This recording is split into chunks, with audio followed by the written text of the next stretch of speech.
غالبا بان لكم دي كونت مغربيه تدعم اسرائيل وتتهاجم المقاومه واي واحد تيدعمها. فشنو القصه؟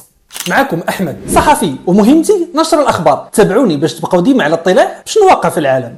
من خلال تحقيق نشرته منصه إيكاد تبين ان هذه الحسابات اما تم الانشاء ديالها او التفاعل ديالها طلع في ديسمبر 2020.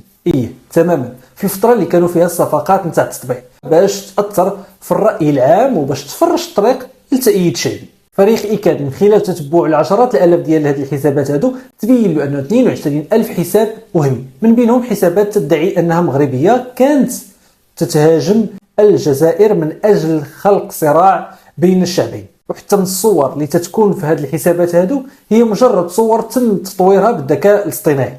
اول مره غادي نطلبكم حاولوا هذا الفيديو تطلعوه ما امكن باش يشوفوا اكبر عدد ديال الناس باش تعرف الحقيقه ديال هذه الحسابات اللي تخدم اجنده تعشق الصراع.